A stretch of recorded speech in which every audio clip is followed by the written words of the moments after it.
Hello, and welcome back to another episode of School of Self Worth. This is my Your Clear Calling Success series, wherein I sit down with a few of my incredible, inspiring past Your Clear Calling students to share how their lives have been completely transformed by Your Clear Calling.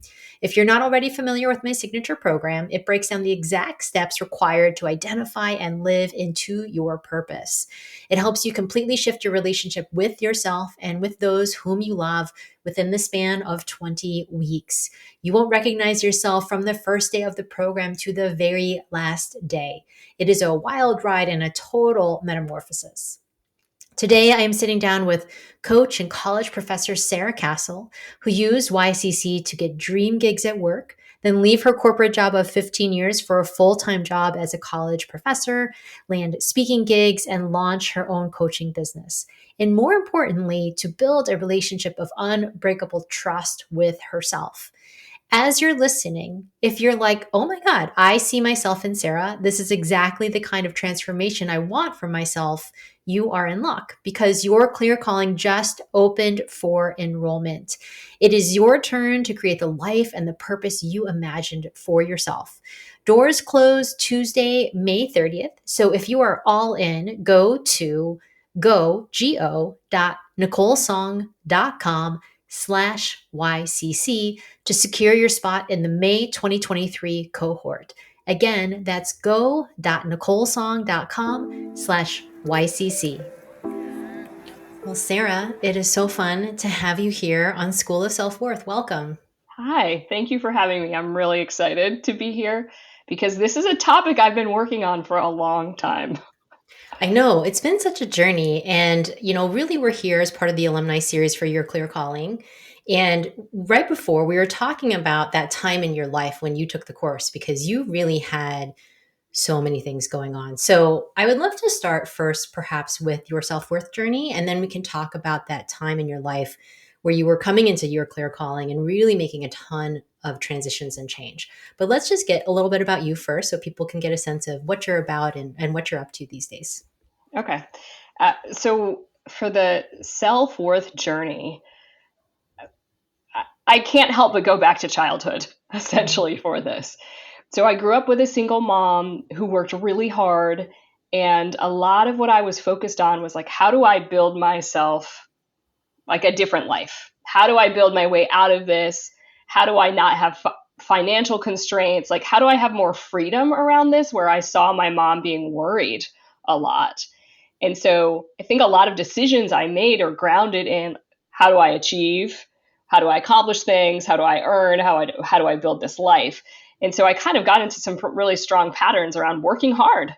And it's great in many ways. I accomplished a ton of things and got to the point where like I was giving so much to work that I wanted to have coaching so that I could actually I needed help making other decisions, right? And so that's what a lot of my kind of focus around worth was on, like how do I just build this life for myself? And now or several years ago, got to a point where I don't have to worry about that. I don't need to think about it any that way. And so then I really started to consider, what do I want to do? What do I really want to do now? What's my purpose? How do I put myself in a position where I can achieve these things that before wouldn't be practical or like didn't seem like a good idea, but they're things I really wanted to do. And so that's kind of where I started and where I am now. And then we can fill in the blanks. Totally. Well, Sarah and I met years ago in the yoga world. And, really looking back to where you were at. So she was in the Your Clear Calling cohort of the early part of 2021 and the winter of 2021. And by that point, Sarah, you were starting to put in a lot of change. Like you had spent a decade plus in corporate culture, really with your head down, just working hard, like you said. Yeah. And could you share a little bit more about what was the mentality that you had going into the course and what were you hoping to get out of that work? I was looking for change, like big change, and trying to figure out how to go from where I was to where I wanted to be. And you and I had done work together before this, and so I had made incremental changes. I made some really positive job changes. some positive changes in my life. I had a kid, right? A bunch of things had happened, but I was at the point where it's like, this, I'm ready to shift. The time is now to shift. And so that's what I was looking for in when I joined Your Clear Calling, was just um, how to make the leap. Hmm. Yeah. Yeah, so you had actually really done a lot of hard work to know you wanted to make change because for so many people that is a very difficult stage to reach. Yeah. Yeah, I mean, I had very clear goals, helped me so much. And I had really clear goals around opening my own business someday, goals around speaking, writing a book, these things that I could not figure out how to make time for in the life that I had. Mm. Right? How And many hours were you working then? Do you remember at that time? I don't know. It's hard with how connected we are, and I was a senior leader in running big teams. Like, I was never off. And so, I worked probably a normal day, but then I was, always looking at email, never fully on vacation, probably working almost every night after my daughter went to sleep and parts of the weekend. That was a peak work time for me. Like, it was a peak amount of work in my career because of the nature of the job I had. And that might have helped push me towards wanting to change and figuring it out, because I didn't want to live like that anymore. I wanted to have more time for family. I wanted to branch out in different ways. I was putting all my energy into one job, but I wanted to be doing like five different things. I wanted to do some nonprofit work. I wanted to do work in the community. I wanted to spend more time with my daughter and husband. I couldn't figure out how to quite make the jump. And that's when I joined Your Clear Calling. Awesome. Well, thank you for sharing that. And I feel like so many people who are listening are resonating with this because they're like, oh, yeah, they're a bit overworked and doing a lot, and they have families and things they care about outside of their work. And yet they can't figure out how to even find the time to start to Yeah. make the change. And what would you say was instrumental for you in starting to figure out how do I even make the time to sort through what this would take? I, I think one of the biggest things for me was that I actively worked on having what I'd call a detached commitment to my work. So I wanted to do a good job. I was going to work hard, but I started to set some boundaries around like the emotional connection to Hmm. that work. Yeah. And so when I did that, when I started to do this, and I think it's probably from coaching and from that the course, I could see that it just wasn't, I hadn't set any boundaries there. And so I realized, oh, I can still do a good job, right? Be a good employee, be a good leader and manager, boss. And I don't have to be consumed by this all the time. And so when I was able to start to detach myself, which also means decoupling my worth from what I'm producing at work, then I started to see things differently. And it was like, oh, well, I can say yes to this other thing. And I started to say yes to other things, which almost forced me to spend less time working, if that makes sense. Like, I needed other reasons, other ways to spend time. And so once I started to become detached, committed yet detached, right? Then and said yes to these other things, I like created an environment where I was starting to be full in different ways, and I had to work less because I said yes to these other things that I wanted to do. So I don't know if that's a good strategy or not, because it was still more, but it Hmm. was a reallocation of how I was spending my time.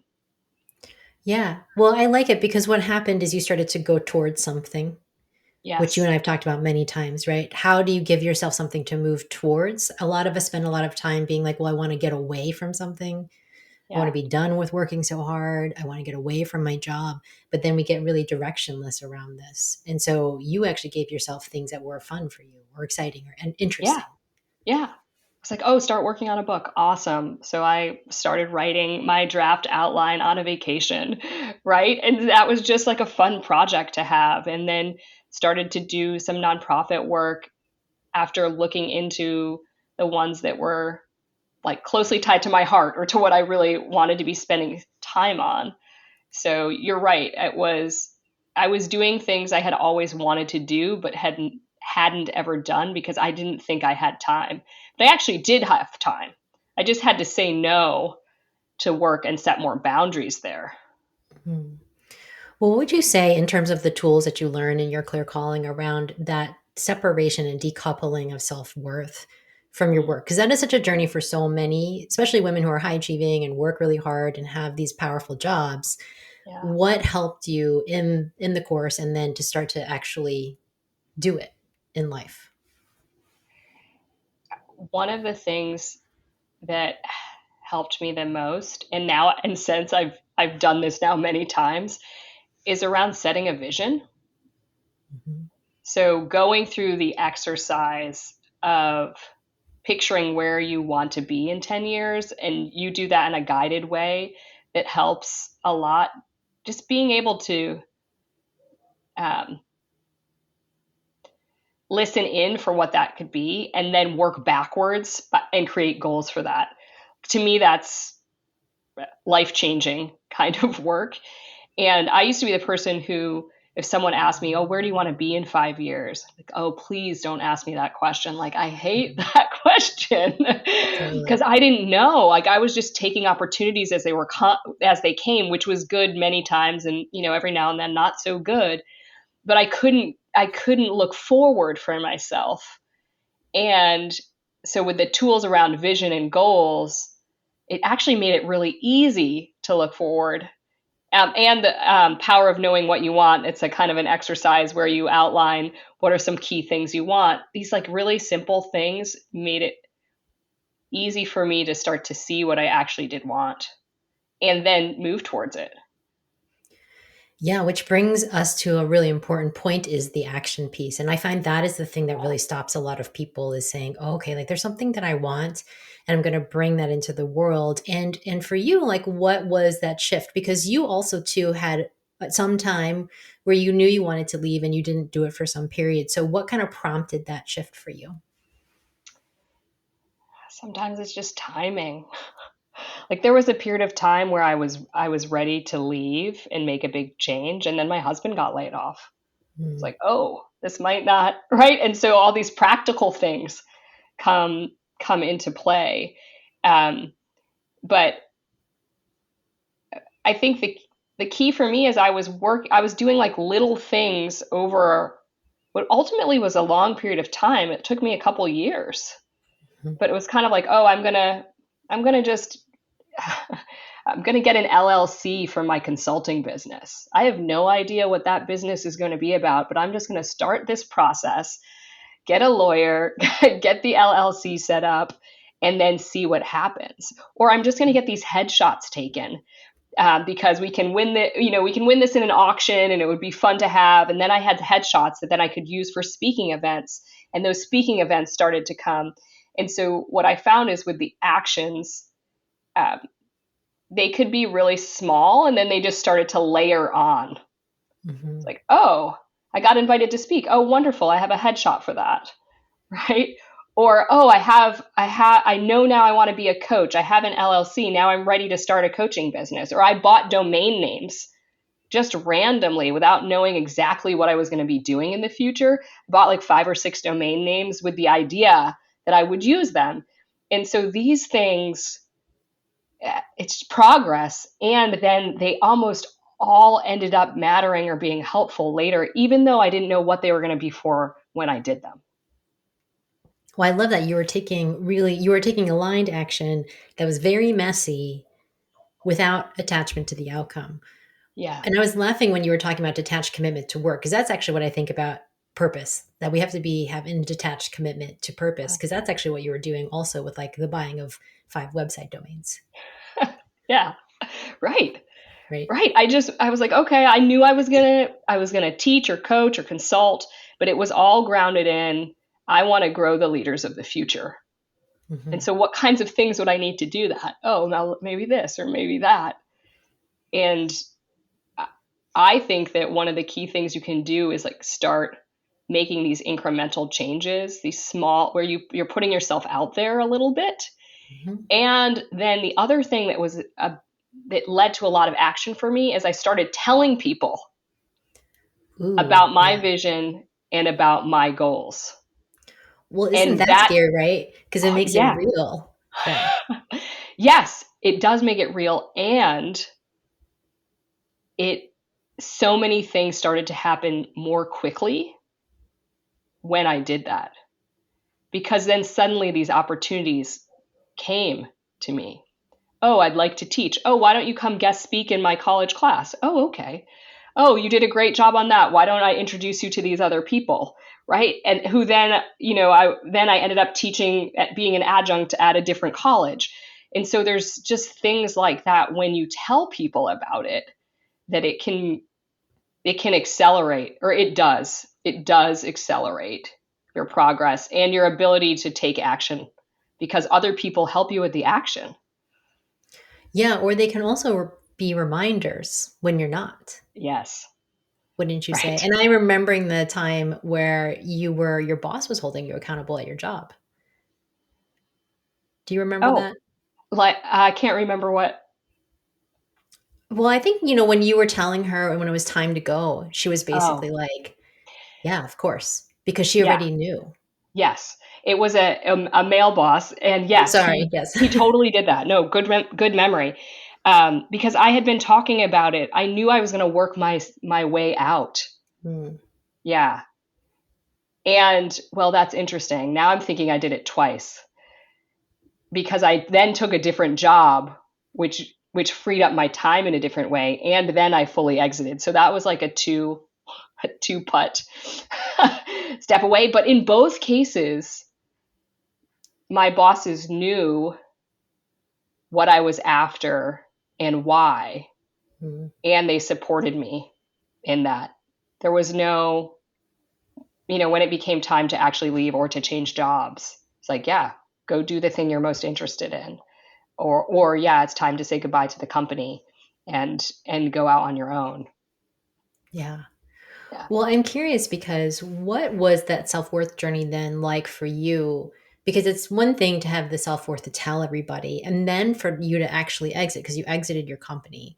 Yeah. So, what was it like to say, I'm leaving behind this job I've had for, 15 years? I mean, not Yeah. one job, but this company I've been at for 15 years to go out on my own, which is a level of courage that is really, really challenging for so many.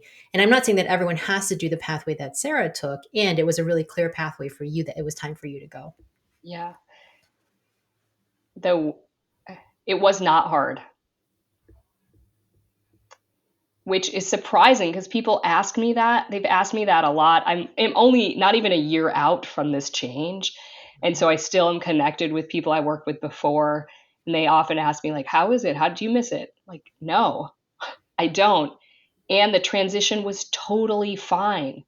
It Mhm. was easy. I was ready to say goodbye. And you might relate to this, or others who listen might relate to this.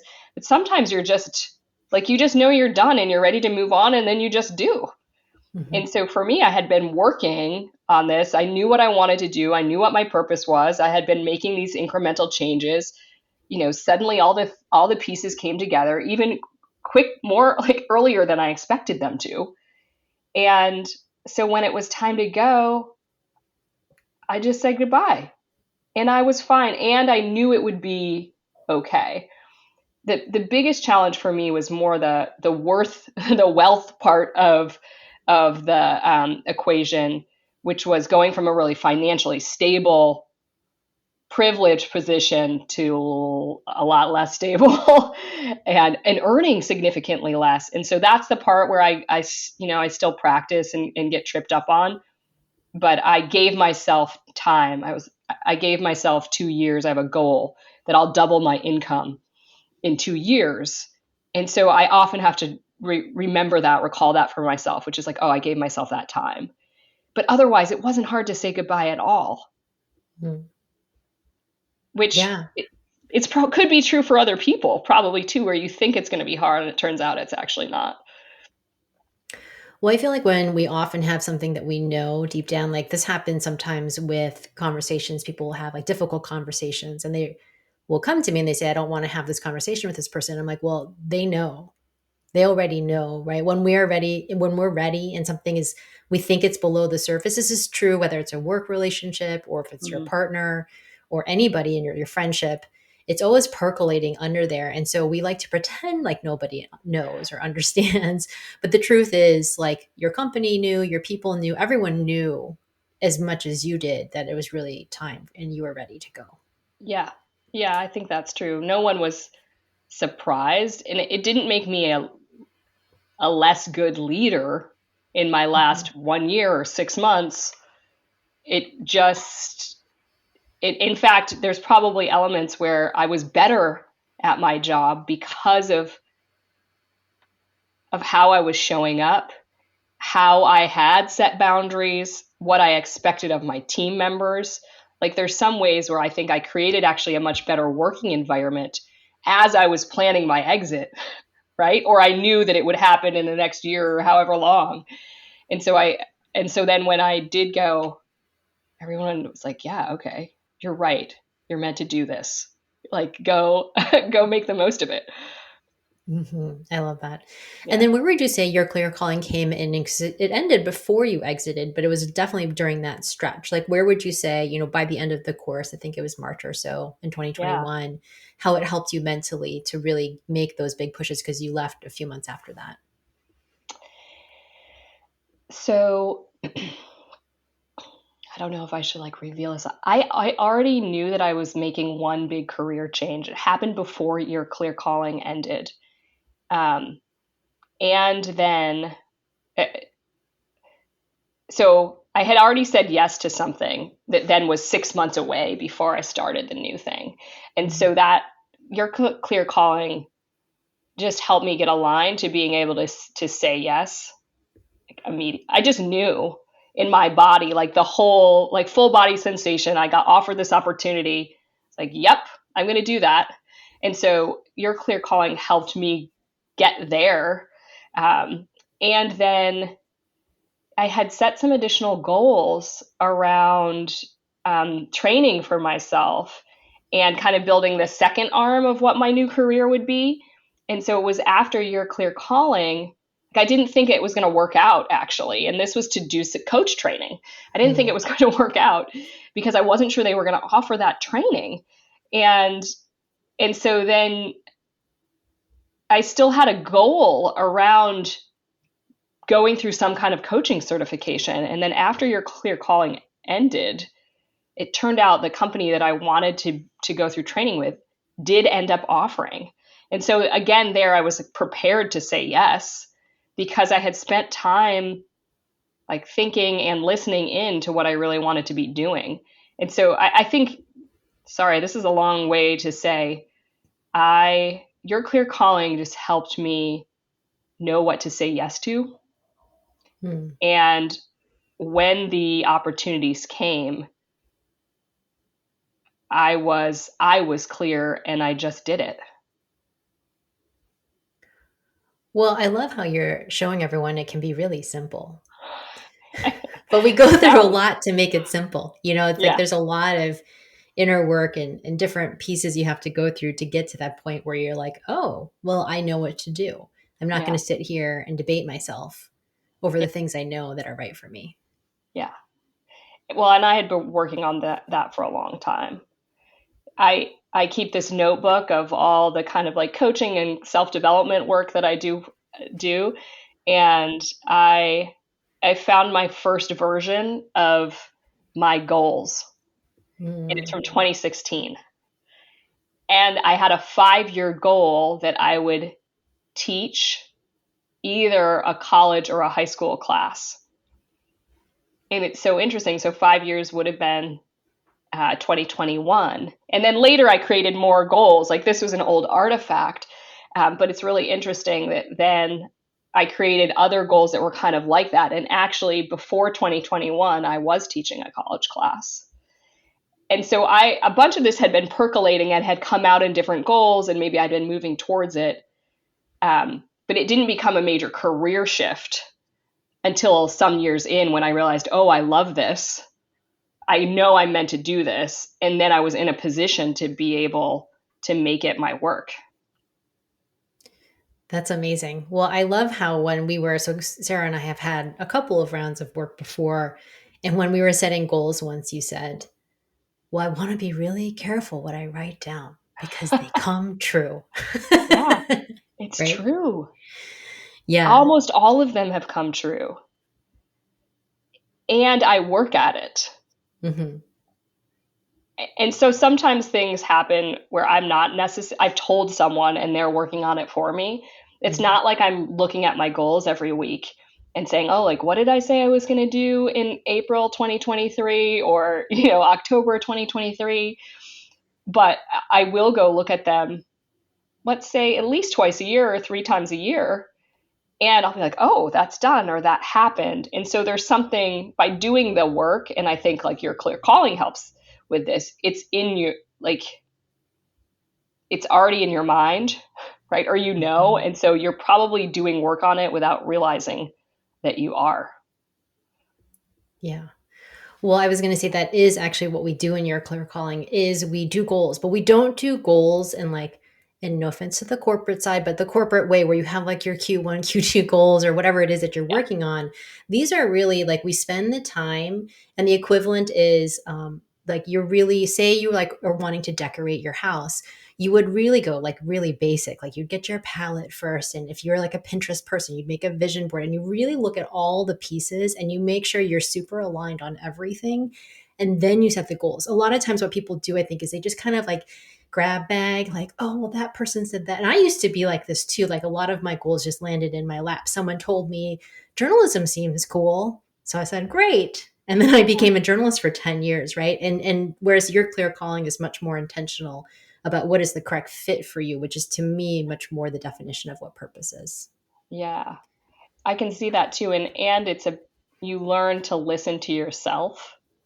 I mean, we get all this information from other people and um, expectations of what we think we should be doing, right? Like for me, there's a very natural path to just keep going, get promoted to the next level, take the next biggest Mm. job, right? And so you can kind of get into this default mode where you're doing all the right things and life can be pretty good, but it still doesn't feel quite right. Like it's not quite right or maybe it doesn't you want more or who knows.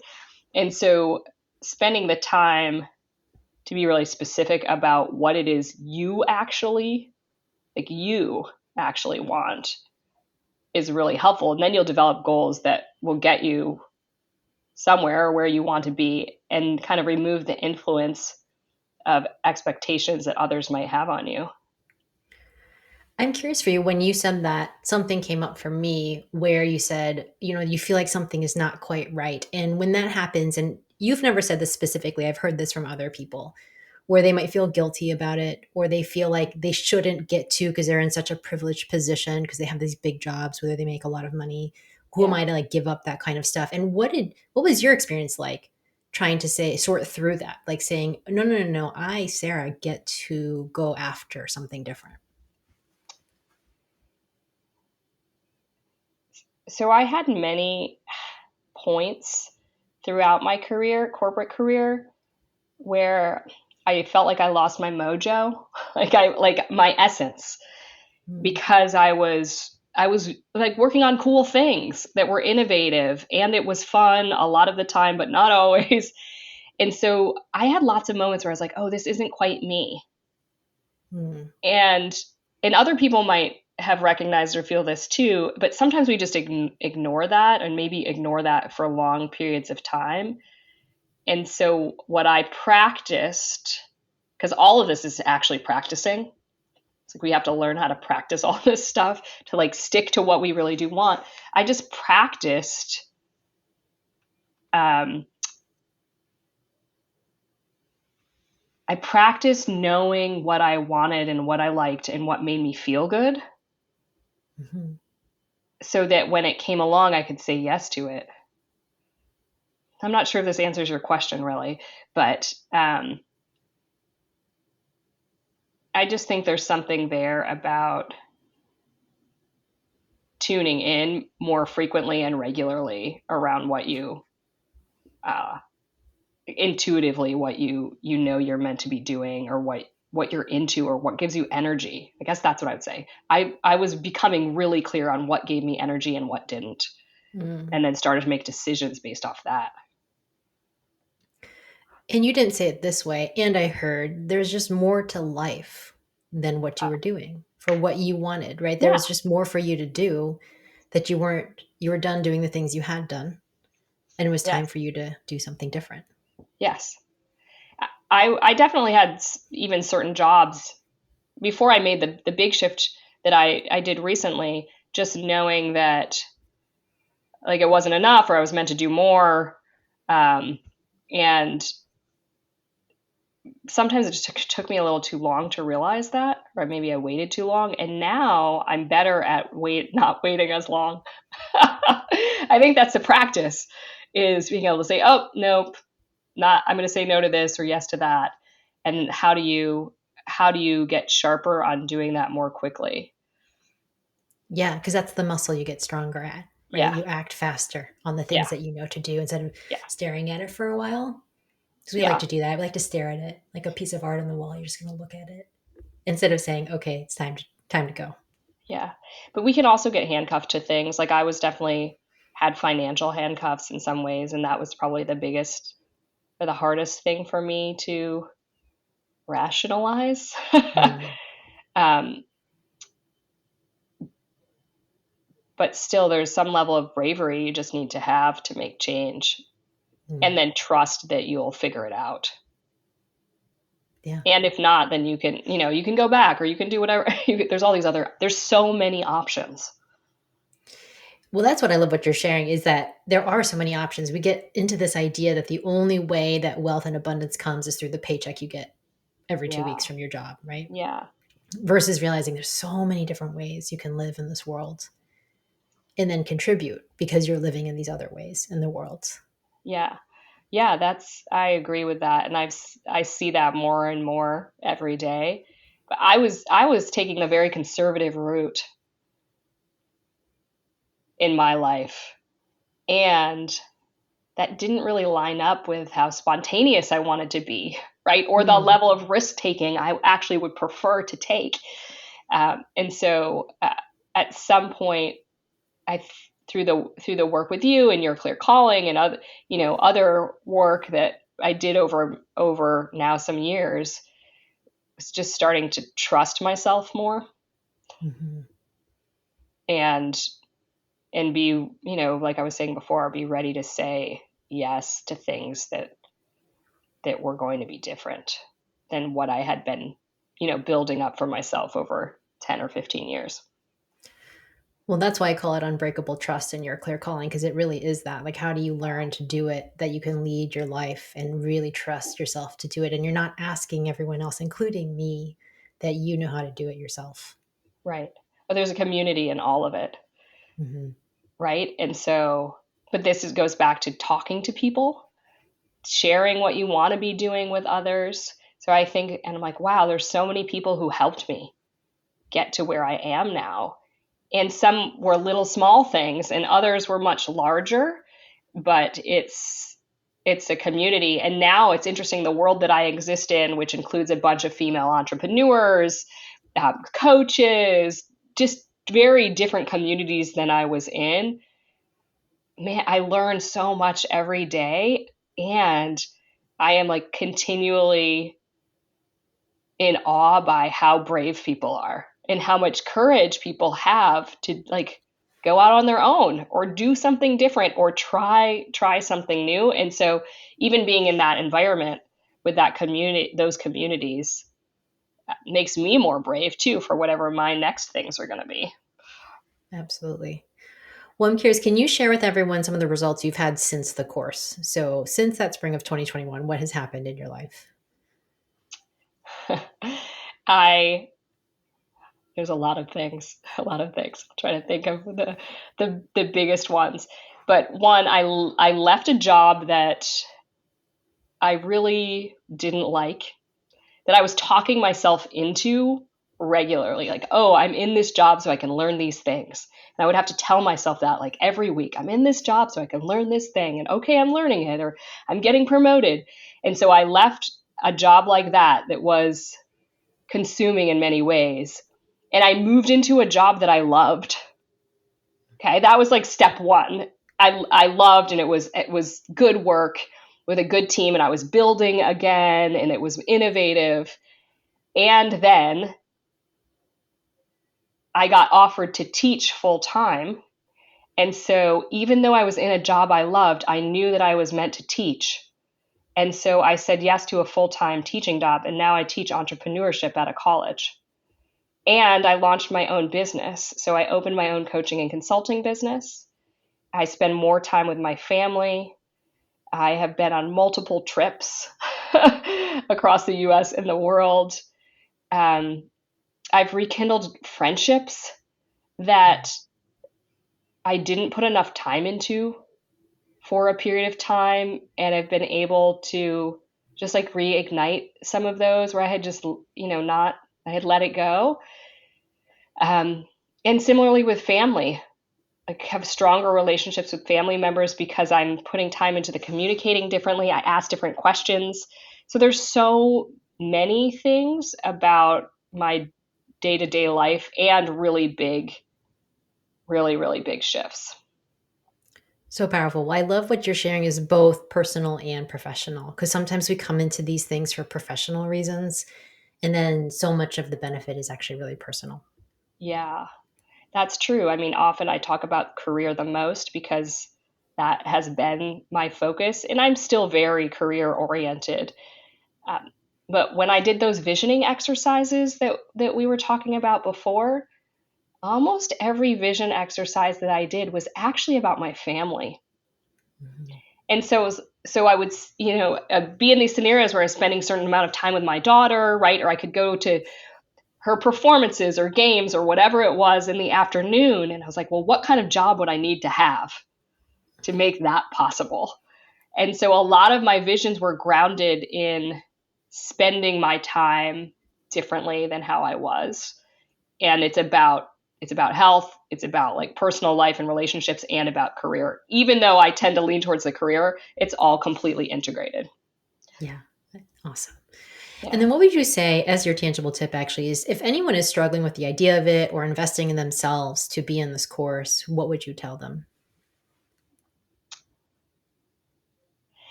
I would tell them that if they're thinking about it, if they're on the edge, I guess, I would say just take the leap and invest in yourself. I think often, and especially for women, we don't invest in our own self and development as much as we could. And for me, I've invested quite a lot probably over the last 10 years, which has dramatically shifted my life in so many positive ways. So I would just try investing, like knowing that you're worth it and investing in that, and to see what happens. Because I think it's very likely and maybe inevitable that like something awesome will come out of that, because you're focusing on yourself, and we often don't do that in that kind of setting or way. And so I think it's an accelerator. Yeah, absolutely. I love that. Yeah. It really is. Okay. Are you ready for your rapid fire questions? Ooh. She was excited about these. Yes. Yes. Okay. Amazing. All right, Sarah. So what was the last thing you watched on TV? Oh, am I going to be embarrassed by this? I don't remember what it's called, but it's a movie with George Clooney and Julia Roberts, and they go to Bali because their daughter wants to get married. Oh, it was a movie I watched with my husband, and I cried multiple times. I love that. I am like the worst with movie title names, so I cannot help you. But I'm this like, was I just probably watched last night. that movie.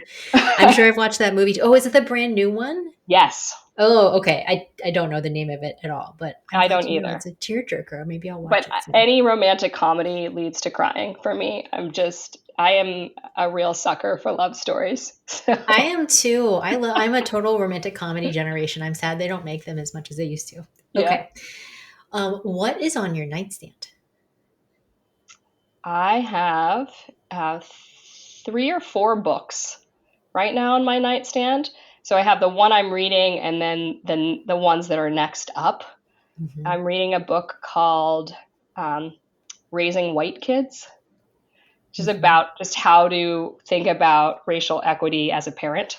And that's super interesting for me. I have a little booklet where I'm writing down um, like something I appreciate every day, essentially, Hmm. just like this tiny little notebook. And then I have a ball where I roll my foot. Like I do a little foot rolling every night as part of my bedtime routine. Nice. I love that. Awesome. Okay. When was the last time you tried something new and what was it? I just got back from a trip to Scotland. So I did lots of new things, tried lots of new foods Mm. on that trip. Not haggis, because I had already had haggis, but I tried other new foods. And I hiked to the top of this mountain in Edinburgh called Arthur's Seat. And um, I did that with my 5-year-old daughter and my husband. And so that was a pretty new experience. I wasn't sure if we were going to make it, but we did. And it was awesome. Awesome. Good Yeah. job. Okay. Last one. What are your top three most used emojis on your phone? Okay, so if it's me, it's just a standard smiley face. But I Hmm. actually let my daughter use my phone all the time, and she sends emoji texts to my friends and family. So if you're really looking at it, it's going to be her emojis, which are going to be the princess. Mm. There's like a unicorn, and then there's usually some kind of rainbow that would come up as most frequently used. I would love that to be my most frequently used emojis. Maybe I'll have to take a cue from her and change up my emoji use. There you go. Yeah, yeah. She's Awesome. always trying to bring the lightness to those she's writing. It's perfect. That's what I would love to receive those kinds of texts from Yeah, her, yeah, FYI. So, yeah. well, Sarah, it's been such a pleasure to have you on here. How can people reach you or find out more about you? The an easy way to find me is through LinkedIn. So I'm the / Sarah O Castle. And then I have a website for my new business that I've launched, which is castlecoaching.com. So check me out there. I'm so glad you bought that one. So, I yes. know. Well, Sarah, it's been such a delight. We've been on such a long coaching journey together, too. And I just love seeing you soar and just put the work in day after day and create the life that you love. So, thank you so much for coming onto School of Self Worth. And I'm so grateful to have you in my life. Thank you so much for inviting me. This was fun. Awesome.